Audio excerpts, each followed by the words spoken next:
Welcome to Healthy versus Toxic, the podcast where licensed mental health professionals explore what makes a relationship healthy or unhealthy or even abusive, all from a scientifically informed perspective. Hello, this is Dr. Grande. Today's question is, are all decisions based on emotions? This is an excellent question. I've actually received this question a number of times and in a number of different forms. So one version, of course, would be that question, but also, is it possible to mix emotions and cognition together to come up with superior decision-making? And I also see questions around, are emotional decisions good or bad, right? Because there's an argument out there about intuition versus deliberative decision-making. So I'll talk about these different topics here in this video. So to start with, I'm going to define emotions versus feelings. I talk about this in a prior video, so I'll just give a quick description here for the purposes of relating this to decision making.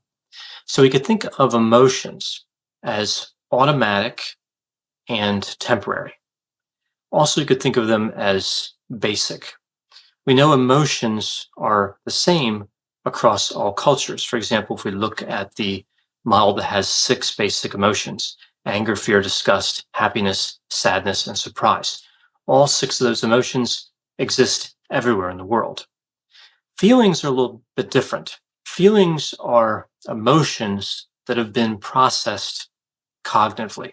So there are a lot more potential names for feelings. There's a lot more types of feelings than there are emotions. Feelings can be complex. They can have a number of emotions at work in them, and they can also have other factors like thoughts. So feelings would share the temporary component usually, and to some extent the automatic component, but the emotion is going to come first. So you have the emotion and then the feelings, and then you may have thoughts and behaviors, of course, after that. Now, sometimes with mental disorders, we talk about feelings that can persist for weeks or months or even years. Here, we really are talking about both emotions and feelings. We can have somebody who has chronic anger. We can have somebody who has too much happiness, like mania. So the basic emotions can be dysregulated. And of course, the more complex construct of feelings, those can be dysregulated as well. Now, when we talk about the term affect, we're really talking about emotions and feelings combined. So we look at the 2 models of making decisions. We usually see this comes down to intuition versus deliberation. So the intuitive model versus the deliberative model. And the intuitive model is a decision-making model that uses emotions. So it's automatic and fast. That makes sense given what we know about emotions. The deliberative model is slow and analytic. And there's debate over which model is better. And of course, a lot of the research shows that some sort of mixture of intuition and deliberation comes up with the best decisions. I actually don't agree with that. I agree with the research that indicates that deliberation pretty much always comes up with the best decision. Of course, there's going to be exceptions, but most of the time, in general, I would side with deliberation in terms of the quality of the decision over intuition. But I can appreciate there's a lot of research in this area, and actually much of it is quite interesting, how individuals are looking at blending feelings, emotions, along with cognition to come up with superior decision-making models. So in my opinion, the optimal decision-making model would be based on logic and reason. So I was trying to think of an analogy to kind of explain how emotions interact with cognition. So emotions and thinking, how they come together to help form decisions, and how emotions can sometimes enhance a decision, but oftentimes, I think, make the decision worse. And the analogy I came up with is really based on my puppy. She's a Maltipoo. It's a combination of Maltese and a poodle. Her name is Bella. I have pictures of her, a lot of pictures of her on Instagram. And she's a stubborn little dog. So I have this wooden rocking chair, and oftentimes I eat in that chair. That's where I have lunch and dinner, and actually most of the time breakfast as well. And Bella will sometimes hide underneath the rocking chair. So of course there's that space under the chair and she'll hide there. So if I drop food, which does happen once in a while, I'll reach down to grab it with the thought that I'll either throw it away or if Bella's around, I'll give it to Bella. Well, what happens, of course, most of the time when Bella's hiding under the chair is she gets there first and eats the food. So in that analogy, me reaching down with my hand, that's cognition. It's moving slowly, I'm deliberate, and I have a few different options that I'm open to once I grab that food. Bella represents here emotion.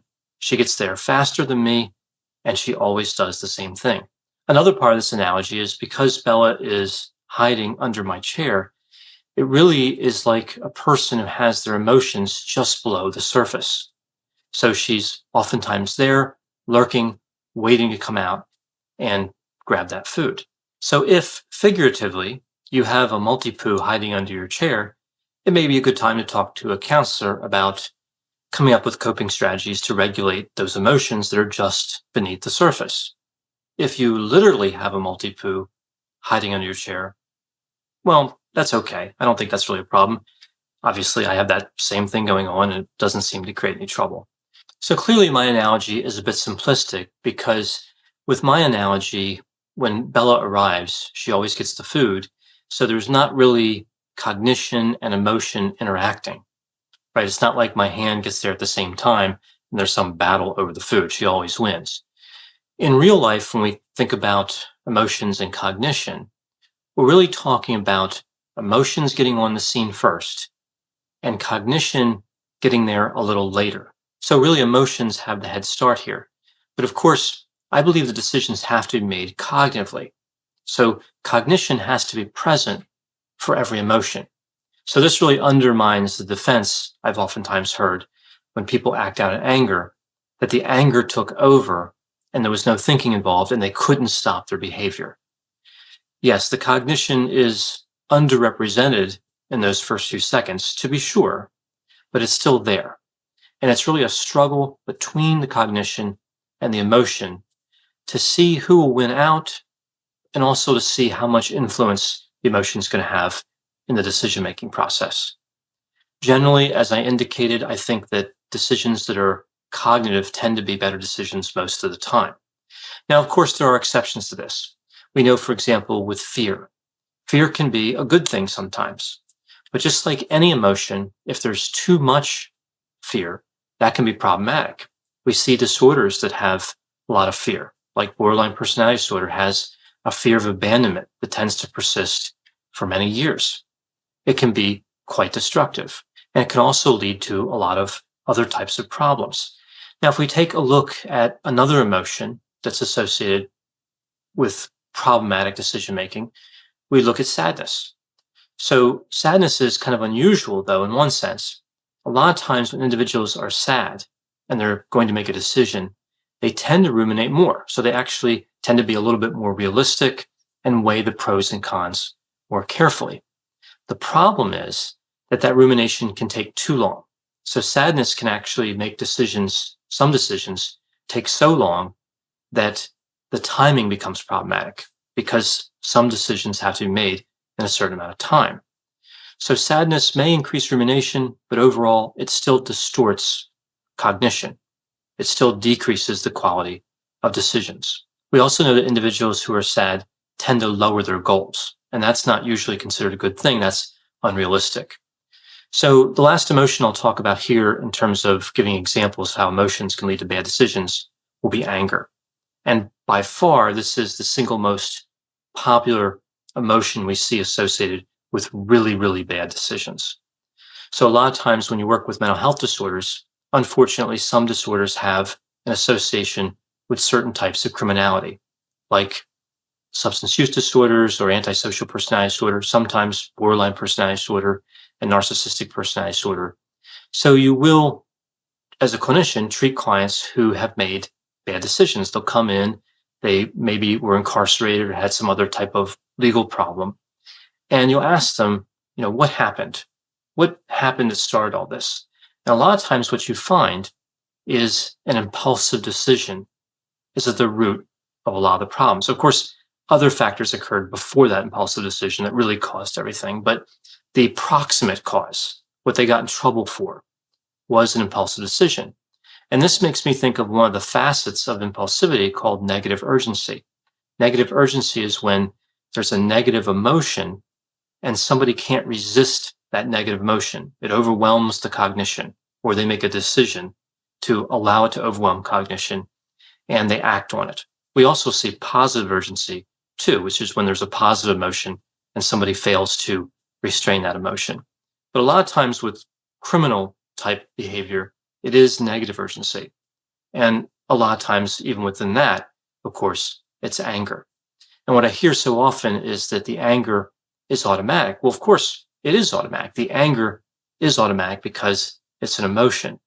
But what people are really saying is the decision was automatic.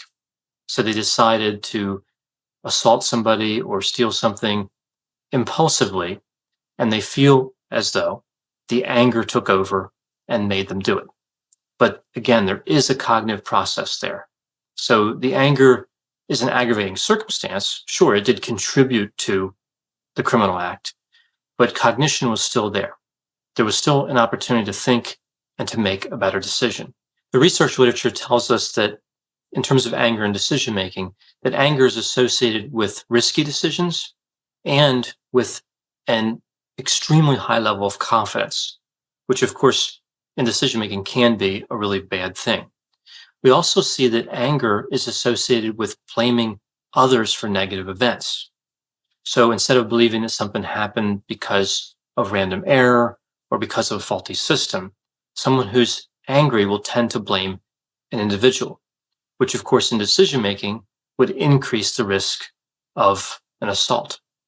So we see again, anger and decisions do not go together well at all. And really, they are the foundation for my argument, which is, again, in general, deliberative decision making based on logic and reason is better than having emotions involved in the decision making. So if it's true and emotions are generally bad for decisions, what can we do about it? It's an interesting theory. There's a lot of theories out there, but is there anything that can be done to make better decisions, to keep the emotions at bay and to use cognitive abilities in a more pronounced way to make decisions? Well, I've seen a lot of different theories out there. There's theories about building coping skills, and I generally agree that makes a lot of sense. Go to a counselor and learn to build coping skills. I see these theories about doing an appraisal of the situation again. So encountering a situation and taking a step back and weighing the pros and cons again. But really, if somebody had this ability, they probably wouldn't have a problem with bad decision making. But it's an interesting idea. The one construct that really stands out for me, though, in terms of making better decisions is time. The research literature is pretty clear. All other things being equal, the more time somebody takes, within reason, of course, to make a decision, the better the decision is going to be.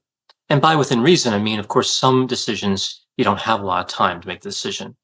But I think if somebody can take 1 to 2 days to make a decision they otherwise would have made in a few seconds or a few minutes, a lot of times they're going to get a better outcome. So if taking time is one of the big keys to making good decisions, why don't people just do that? Why don't we see a lot more people taking time and just waiting and thinking things through?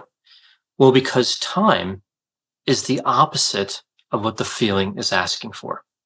If we think about how feelings tend to interact with cognition to lead to decisions, feelings tend to push for immediate decisions. Again, with the exception of sadness, where there could be too much rumination. In general, though, emotions push for fast decisions. So it's easy to say, well, just take more time, but it's harder to do because the way the emotion is pushing people. Again, this is why it's important to seek counseling. A counselor can help somebody to manage time and to kind of keep that feeling restrained, work on coping skills, and also to involve objective sources of information. Sometimes, of course, we know that the emotional state that exists today may exist a few days from now. Mental disorders are characterized oftentimes by emotional states that persist for a long time. So waiting a couple days may not make a difference to some people. This really underscores the importance of involving a counselor to get perspective. So again, I can't overemphasize the importance of seeking counseling. It can help in so many areas of someone's life, including making better decisions. Thanks for listening. This has been a production of Ars Longa Media. The executive producer is Dr. Patrick Beeman. For more content, please visit our website at arslonga.media. To leave feedback or suggestions, send an email to info@arslonga.media. To find more content from Dr. Grande, including a link to his YouTube channel and his other Ars Longa podcasts, visit our website at arslonga.media. This podcast is intended for informational purposes only and should not be construed as medical or mental health advice. Ars Longa, Vita Brevis.